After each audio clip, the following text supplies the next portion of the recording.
वर्ष 2057 में मानवता विलुप्त होने के कगार पर है क्योंकि सूर्य धीरे धीरे खत्म हो रहा है। 8 अंतरिक्ष यात्रियों को इकारस आई अंतरिक्ष यान पर चढ़ने के लिए चुना गया है, जो मैनहट्टन द्वीप के द्रव्यमान के बराबर एक विशाल तारकीय बम ले जा रहे हैं, इस आशा के साथ कि वे मरते हुए तारे को शुरू कर देंगे। दुर्भाग्य से इकारस आई का पृथ्वी से संपर्क टूट जाता है और वो अपने गंतव्य तक पहुंचने से पहले ही लापता हो जाता है। 7 साल बाद पृथ्वी सौर सर्दी की चपेट में है और 8 अंतरिक्ष यात्रियों का एक नया दल दूसरा प्रयास करने के लिए इकारस 2 पर भेजा गया है। टीम में जहाज के डॉक्टर और मनोवैज्ञानिक अधिकारी सियरल शामिल हैं, जो सूर्य को उसकी संपूर्ण चमक में देखने के प्रति जुनूनी हो जाते हैं। यहाँ तक कि उन्होंने इकारस एआई से बिना किसी नुकसान के दृश्य को अधिकतम करने के लिए अवलोकन कक्ष पैनल को संशोधित करने का भी अनुरोध किया है। सियरल इस अनुभव से इतना रोमांचित है कि उसने पूरे दल को एक साथ रात्रिभोज के दौरान ऐसा करने का सुझाव दिया। हालांकि इंजीनियर जेम्स मैस, पायलट कैसी, जीव विज्ञानी कोराजोन, संचार अधिकारी और दूसरे इन कमांड हार्वे, जहाज के कप्तान कनेडा, नाविक ट्रे और बम के प्रभारी भौतिक विज्ञानी रॉबर्ट कैपा सहित उनके क्रू दल के साथी इस विचार के बारे में उतने उत्साहित नहीं हैं। जैसे ही क्रू दल मृत क्षेत्र के पास पहुंचता है, जहां पृथ्वी से संपर्क टूट जाएगा, कनेडा ने क्रू दल को अपने अंतिम संदेश घर भेजने की सलाह दी। कैपा ने अपने परिवार के लिए एक वीडियो संदेश रिकॉर्ड किया, जिसमें उन्हें सूचित किया गया कि वे उत्तर नहीं दे पाएंगे, लेकिन यदि संदेश प्राप्त होने तक सूर्य चमकता है तो उनकी सफलता स्पष्ट होगी। कैपा के संदेश को रिकॉर्ड करने में अनुमान से अधिक समय लगता है, जिससे मेस के साथ विवाद हो जाता है। तीखी बहस के बाद मेस को सियरल के साथ बातचीत करने का निर्देश दिया जाता है, जो अर्थ रूम में 2 घंटे के सत्र का सुझाव देता है। ये कक्ष विशेष रूप से उनके घरेलू वातावरण का अनुकरण करने और उनकी नसों को शांत करने में सहायता करने के लिए डिजाइन किया गया है। अर्थ रूम में कुछ समय बिताने के बाद मेस वापस लौटता है और कैपा से दिल से माफी मांगता है। अपने मिशन के बीच कनेडा लॉस्ट इकारस आई के कप्तान पिनबैकर द्वारा भेजी गई पुरानी रिपोर्टों पर केंद्रित है। हालांकि कोराजोन ने उसे आश्वस्त किया कि उसका बगीचा पर्याप्त ऑक्सीजन प्रदान कर रहा है, कनेडा अभी भी परेशान है, खासकर जब वो पिनबैकर के नुकसान का परेशान करने वाला विवरण सुनता है। उनका जहाज सुंदर था। एक स्वागत योग्य व्याकुलता तब उत्पन्न होती है जब कैसी को पता चलता है कि वे बुध के पास से गुजर रहे हैं, खगोलीय तमाशा देखने के लिए अवलोकन कक्ष में क्रू दल को इकट्ठा कर रहे हैं। हार्वे संचार प्रणालियों की जांच करते समय इकारस आई से संकट संकेत ले जाने वाले एक ट्रांसमिशन की खोज करता है, जो उनके जहाज के बुध के अंधेरे पक्ष में प्रवेश करने और ग्रह की लौह सामग्री के एंटीना की तरह काम करने के कारण उन तक पहुंच गया है। उन्हें एहसास हुआ कि इकारस आई का सिग्नल पृष्ठभूमि प्रकाश और शोर से छिपा हुआ था और जहाज सूर्य के बहुत करीब आ गया था। क्रू दल इस बात पर बहस करता है कि क्या अपने प्रक्षेप पथ को समायोजित किया जाए और इकारस आई के साथ संपर्क बनाया जाए। मिशन के महत्व के कारण मेस झिझक रहा था। कैपा भौतिकी के ज्ञान के साथ स्थिति का मूल्यांकन करता है और निष्कर्ष निकालता है कि अतिरिक्त बम जोखिम के लायक है और उन्हें इकारस आई की ओर जाने का निर्देश देता है। ट्रे के प्रक्षेपवक्र समायोजन के बाद जैसे ही वे बुध की कक्षा से प्रस्थान करते हैं, वो ढालों को फिर से संरेखित करना भूल जाता है, जिससे 4 पैनल क्षतिग्रस्त हो जाते हैं। मरम्मत न होने पर जहाज के नष्ट होने और क्रू दल के जीवन को जोखिम में डालना। एक साहसी स्पेसवॉक में कनेडा और कैपा आवश्यक मरम्मत करने के मिशन पर निकलते हैं। कैसी इस प्रक्रिया में उनका मार्गदर्शन करती है और ढाल के क्षतिग्रस्त हिस्से को सूर्य से दूर रखती है। दुर्भाग्य से इस युद्धाभ्यास के परिणामस्वरूप 2 संचार टावरों का नुकसान हुआ, जो वर्तमान में किसी उद्देश्य की पूर्ति नहीं कर रहे हैं। फिर भी इससे परावर्तित प्रकाश जहाज के ऑक्सीजन गार्डन को नष्ट कर देता है, जिससे आग लग जाती है। कोराजोन की निराशा के लिए आग की लपटों को बुझाने के लिए ऑक्सीजन भंडार जारी किया जाना चाहिए। ढाल को पुनः संरेखित करना अत्यावश्यक है, लेकिन ये कैपा और कनेडा के लिए घातक होगा, जो अभी भी मरम्मत पर काम कर रहे हैं। हार्वे और कैसी प्रतीक्षा करने की वकालत करते हैं, लेकिन मेस उन्हें याद दिलाते हैं कि पेलोड की सुरक्षा करना सर्वोच्च प्राथमिकता है। कनेडा सहमत है और जैसे ही इकारस ने जहाज के रोटेशन को ठीक करने के लिए ऑटो पायलट का कार्यभार संभाला, कनेडा ने कैपा को वापस अंदर भेज दिया और अंतिम पैनल को ठीक करने के लिए अंतिम बलिदान दिया। क्षतिग्रस्त ढाल के साथ खतरनाक घटना के तुरंत बाद सियरल को अपराध बोध से ग्रस्त ट्रे को बेहोश करने के लिए मजबूर किया जाता है, जिससे वो सदमे में आ जाता है और खुद को नुकसान पहुंचाने से बच जाता है। दूसरे इन कमांड हार्वे द्वारा नए कप्तान की भूमिका संभालने के साथ वो क्रू दल को गंभीर समाचार सुनाता है। ऑक्सीजन गार्डन के नष्ट हो जाने के बाद अब उनके पास अपने इच्छित गंतव्य तक पहुंचने के लिए पर्याप्त हवा नहीं है। यात्रा में जीवित रहने की बात तो दूर की बात है। उनका एकमात्र विकल्प अपने मिशन को जारी रखने के लिए पर्याप्त धन जुटाने की आशा में इकारस आई के साथ संपर्क का प्रयास करना है।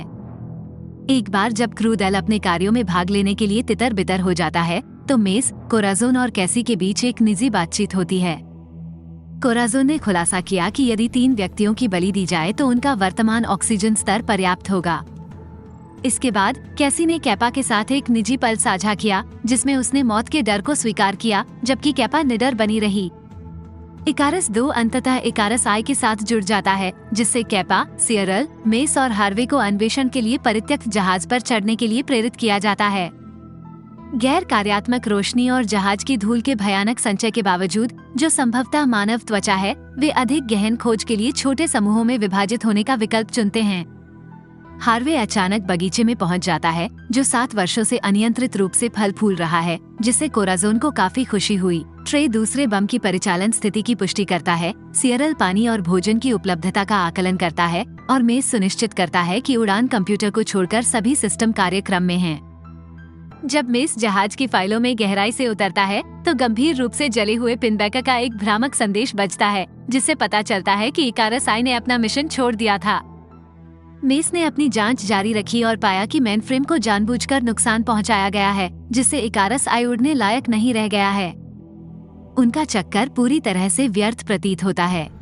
इस बीच सियरल अवलोकन कक्ष में प्रवेश करता है, जहां वह अंततः इकारस आई के क्रू दल के अवशेषों का पता लगाता है। उनके शरीर जलकर राख हो गए हैं क्योंकि वे सूर्य को उन्हें भस्म करने देते हैं। अचानक दोनों जहाज विस्फोटक तरीके से अलग हो गए, जिससे इकारस आई का बाहरी एयरलॉक नष्ट हो गया और इकारस 2 के दूर चले जाने से चारों लोग फंसे रह गए। केवल एक प्रयोग करने योग्य सूट उपलब्ध होने के कारण मेस और सियरल ने इसे कैपा को आवंटित करने का निर्णय लिया, जिसे पेलोड के संचालन के अपने ज्ञान के कारण प्राथमिकता प्राप्त है। हार्वे ने इस निर्णय पर विवाद करते हुए कहा कि कप्तान के रूप में उन्हें प्राथमिकता मिलनी चाहिए, लेकिन अन्य लोग उनके आदेशों की अवहेलना करते हैं। खुद को बचाने की बेताब कोशिश में मेस शेष क्रू दल के सदस्यों को अंतरिक्ष की कड़कड़ाती ठंड से बचाने के लिए एक जोखिम भरी योजना की कल्पना करता है। वे खुद को उसमें लपेटने के लिए जहाज की दीवारों से इंसुलेशन सामग्री को हटा देते हैं, जिससे एक जहाज से दूसरे जहाज तक खतरनाक छलांग से बचने की बहुत कम संभावना होती है। हालांकि खराब कंप्यूटर एक महत्वपूर्ण बाधा उत्पन्न करता है, क्योंकि हैच को मैन्युअल रूप से खोलने के लिए किसी को पीछे रहना पड़ता है। सियरल निस्वार्थ भाव से इस सर्वोच्च बलिदान को देने के लिए तत्पर हैं। कैसी ने कुशलतापूर्वक दोनों एयरलॉक को संरेखित किया और सियरल ने हैच रिलीज शुरू की। तीनों लोग समर्थन के लिए एक दूसरे से चिपके हुए वैक्यूम रिलीज के माध्यम से खुद को आगे बढ़ाते हैं। त्रासदी तब होती है जब वे बाहर निकलते समय अनजाने में जहाज से टकरा जाते हैं, जिससे उन्हें अपनी पकड़ ढीली करनी पड़ती है। केवल कैपा ही दूसरे एयरलॉक तक सफलतापूर्वक पहुंचता है, जबकि मेस एक रेलिंग को पकड़ने में सफल होता है। वीरतापूर्ण प्रयास से कैपा ने मेस को सुरक्षित खींच लिया। दुख की बात है कि हार्वे अंतरिक्ष के ठंडे निर्वात के आगे झुककर तैरता हुआ दूर चला जाता है। इकारस पर वापस आकर सियरल ने अपने भाग्य को स्वीकार कर लिया है और अवलोकन कक्ष में सांत्वना की तलाश कर रहा है, जिससे सूर्य उसे भस्म कर सके, क्योंकि कैसी ने उसे कॉम्स के माध्यम से विदाई दी। मेस ने जहाज के गतिविधि लॉग की सावधानी पूर्वक समीक्षा की और निष्कर्ष निकाला कि एयरलॉक का वियोग आकस्मिक नहीं था, न ही यह किसी खराबी के कारण था। ये देखते हुए कि पुरुष इकारस आई पर सवार थे और महिलाएं इकारस 2 पर थीं, ट्रे मुख्य संदिग्ध के रूप में उभरता है। हालांकि कैपा ने संदेह व्यक्त किया है, क्योंकि ट्रे को अत्यधिक बेहोश किया गया है, जिससे ये संभावना नहीं है कि उसके पास एयरलॉक को मैन्युअल रूप से डिस्कनेक्ट करने की निपुणता है। कोराज़ोन बताते हैं कि 2 सांसें खत्म हो चुकी हैं और मिशन को जारी रखने के लिए केवल एक और को नष्ट होना होगा। ट्रे को खत्म करने के लिए मेस स्वयं सेवा करता है, जबकि कैपा का मानना है कि यह पागलपन इकारस आई में घटित हुआ था। वह मानवता के भविष्य के अधिक महत्व को स्वीकार करता है और अनिच्छा से सहमत होता है। कोराज़ोन उनके फैसले से सहमत है, लेकिन कैसी सख्ती से असहमत है। बहरहाल बहुमत उसके खिलाफ होने के कारण मेस अस्पताल की ओर जाती है। एक इलेक्ट्रिक स्कैल्पेल के साथ मेस गंभीर कार्य को अंजाम देने की तैयारी करता है, लेकिन उसे पता चलता है कि ट्रे अपने बिस्तर पर नहीं है। एक गंभीर मोड़ में ट्रे ने अर्थ रूम में बैठे हुए अपनी कलाई काटकर अपनी जान ले ली। मेस ने दुखद दृश्य देखने के लिए क्रू दल को बुलाया और मिशन डायवर्जन का हवाला देते हुए मौतों का दोष कैपा पर मढ़ दिया। जवाब में कैपा ने मेस का सामना किया, जिससे एक संक्षिप्त विवाद छिड़ गया, जो कि उनकी कम ऑक्सीजन आपूर्ति के कारण कम हो गया, जिससे क्रू दल को अपनी गंभीर परिस्थितियों से जूझना पड़ा। कैपा पेलोड पर एक नियमित जांच के दौरान इकारस को क्रू दल के बायोमेट्रिक्स और ऑक्सीजन की खपत का आकलन करने का निर्देश देता है। अपने सदमे के लिए इकारस एक गंभीर पूर्वानुमान देता है। अपर्याप्त ऑक्सीजन के कारण अपना मिशन पूरा करने से पहले ही वे सभी नष्ट हो जाएंगे। हैरान कैपा का तर्क है कि शेष ऑक्सीजन 4 लोगों के लिए पर्याप्त होनी चाहिए। इकारस तब बोर्ड पर एक अप्रत्याशित 5वें व्यक्ति की उपस्थिति का खुलासा करता है, जो वर्तमान में अवलोकन कक्ष में है। कैपा जल्दी से अवलोकन कक्ष की ओर जाता है, लेकिन उसका स्वागत सूरज की रोशनी के एक चकाचौंध दृश्य से होता है। देखने वाले पैनल के सामने एक विक्षिप्त और विकृत पिनबैकर खड़ा है, जिसकी अनियंत्रित बकवास भगवान, स्वर्गदूतों, मानवता और स्टारडस्ट के विषयों को छूती है। पिनबैकर, वही व्यक्ति जिसने एयरलॉक को अलग किया था, कैपा पर अचानक हमला करता है और भागने से पहले उसके पेट को इलेक्ट्रिक स्कैल्पेल से काटने में कामयाब हो जाता है।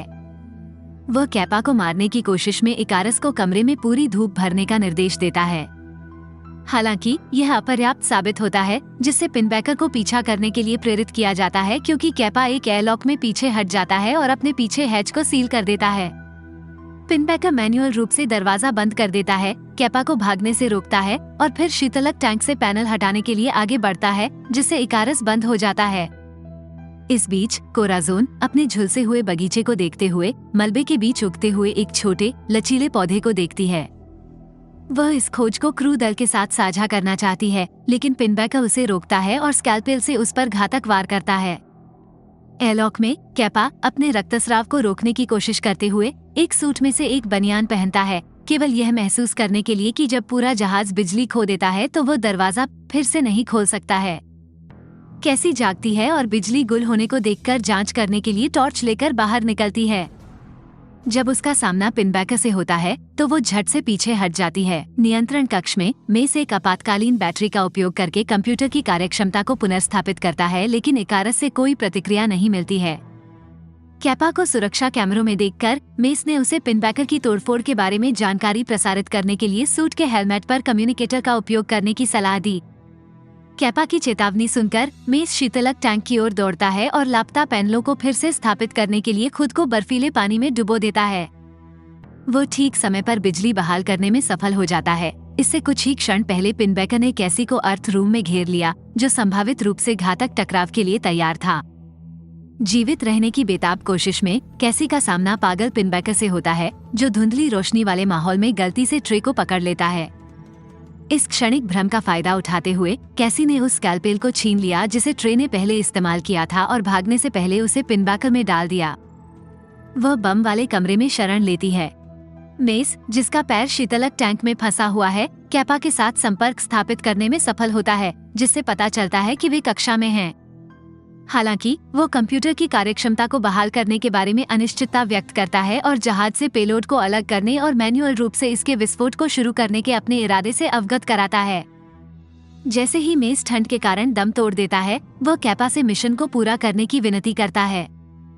कैपा एक अंतरिक्ष यात्री सूट पहनता है और दालान से जुड़ने वाले दरवाजे में एक छेद बनाने के लिए टॉर्च का उपयोग करता है। वह आपातकालीन बटन से कवर हटा देता है और इसे सक्रिय करने से पहले खुद को दीवार पर सुरक्षित कर लेता है।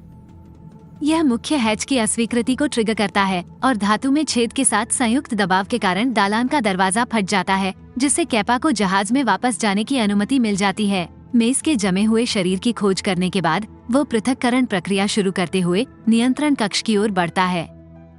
इसके बाद कैपा जहाज से बाहर निकलता है और अलग किए गए बम कक्ष में प्रवेश करता है। जैसे ही इकारस 2 तीव्र सौर विकिरण के तहत विघटित हो जाता है। बम के अंदर वो अंतरिक्ष यात्री सूट उतार देता है और कैसी के पास जाता है, जो अस्त व्यस्त दिखाई देती है। इससे पहले कि कैपा कुछ और कह सके, पिनबैकर ने उन पर घात लगाकर हमला कर दिया। कैपा को गर्दन से पकड़ लिया और उसे रसातल में फेंकने का प्रयास किया। इस दौरान वो सूर्य को इस तरह ऊंचा कर रहा था मानो वो कोई देवता हो। कैसी अपनी घबराहट से बाहर निकलकर कैपा की सहायता के लिए दौड़ती है और वे मिलकर पिनबैकर की एक बांह की त्वचा को फाड़कर उसे मुक्त करने में सफल हो जाते हैं। जैसे ही बम सूर्य के करीब आता है, कैसी कैपा से मिशन पूरा करने का आग्रह करती है। विक्षिप्त पिनबैकर को नजरअंदाज करते हुए कैपा हाथ में लिए गए कार्य पर ध्यान केंद्रित करता है और पेलोड को सक्रिय करते हुए नियंत्रण की ओर दौड़ता है। बम में विस्फोट हो जाता है और कैपा आश्चर्यचकित होकर सूर्य को फिर से उभरता हुआ देखता है, यहाँ तक कि घातक परिस्थितियों के आगे झुकने से पहले वो सूर्य की ओर अपना हाथ भी बढ़ाता है। पृथ्वी पर वापस कैपा की बहन अपने बच्चों को सूर्योदय देखने ले जाने से पहले आखिरी बार अपना संदेश दोहराती है, एक ऐसा दृश्य जो उन्होंने वर्षों में नहीं देखा था, जो उनकी दुनिया के विजयी पुनर्जन्म का प्रतीक है।